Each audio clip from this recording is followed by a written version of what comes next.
For today's recipe, I'm making lime. Wash this first. I wash it properly for more than an hour. Okay, prituin muna natin yung shrimp. At saka yung baboy meat. Fry it first. I fried my shrimp only maybe 1 minute para hindi sila tumigas.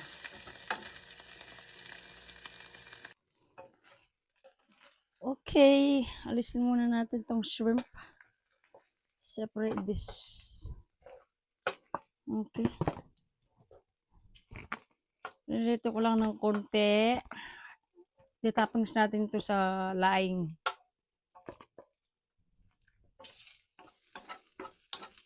Tapos, lagay na natin yung sibuyas and ginger. Okay. Lagyan natin ng konting mantika, avocado oil.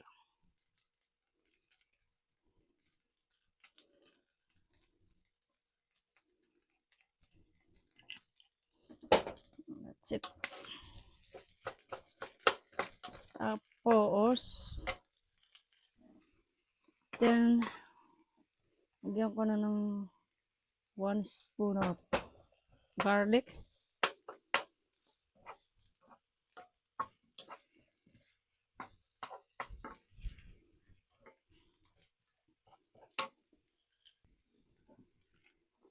Then, lagyan natin ng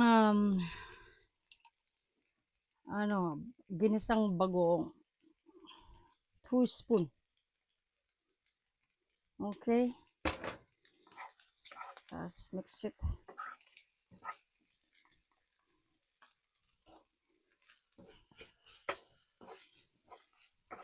Mix it well. Ginisang bagoong. And then, lagyan natin ng 1 cup of coconut milk.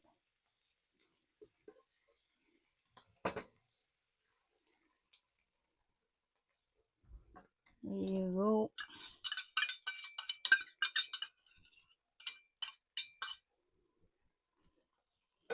Coconut milk. Mix it again.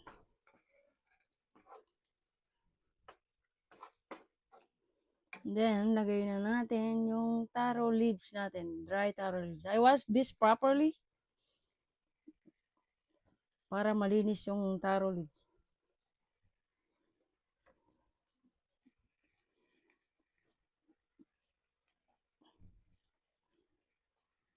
I soak this for more than an hour and then wash it. Keep washing it.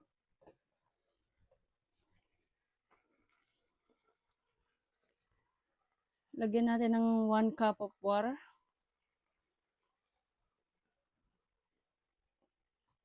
Dagdagan natin ng coconut milk. I put everything.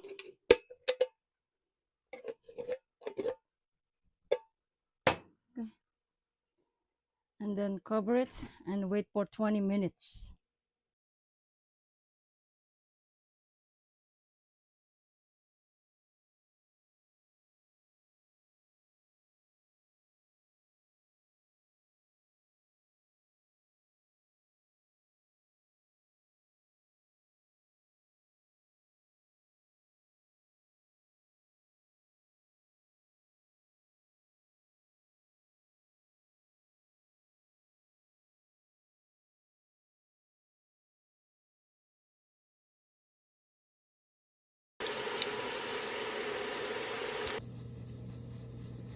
Tangan, ito yung kapartner ng laing ko. Yahoo!